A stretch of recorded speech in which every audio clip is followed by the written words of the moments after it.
Yma o'n blaenau ni, mae Gareth Price yn yr het fi a'r siwt fi yn cael cipolwg ar y dosbarth arbennig yma, achos Rob, i ni'n gwahodd yr ebolion yn ôl i gael i beirniadu.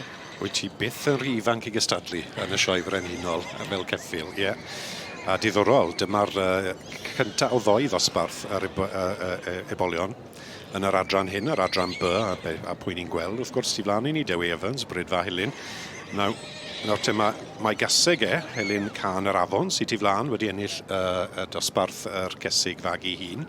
Ac hyd nawr, mae Ebol yr Ebol gwryw hyn wedi cael dod i'r brig, ond hwn i adeith yn ôl mewn yn ail.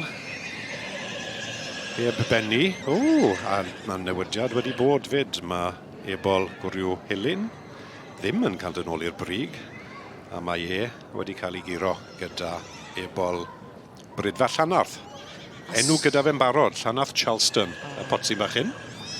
Sgwn i beth oedd e nawr te?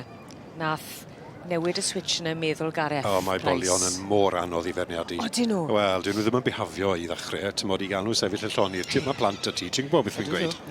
Gael nhw sefyll y llonydd am 2 funed.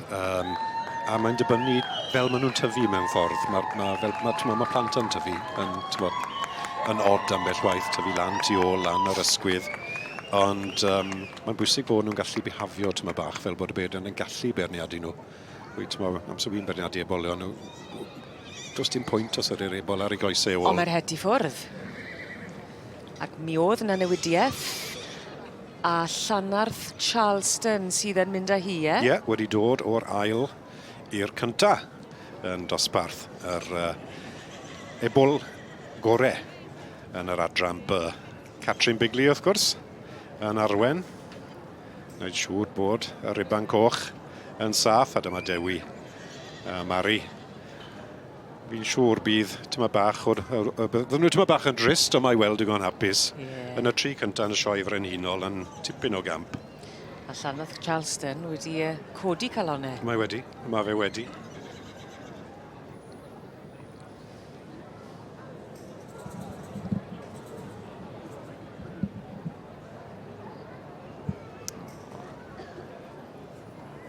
Charleston.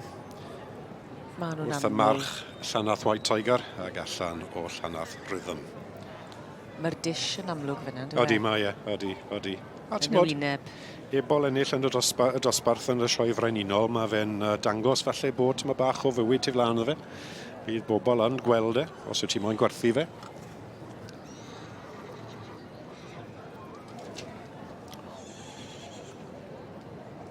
So in the section B's, we have a result for class number 43, the Foal class. And the winner there was number 526, A dyma ni, Catrin Bigley, yn wen o glist i glist, yn arwen i Ebol gwryw, y gore yn dosbarth yr Ebol gwryw yn yr adran B. Da iawn, Catrin. In 4th, 522, Robert Jones with Buxley King. In 5th was Sandy Anderson.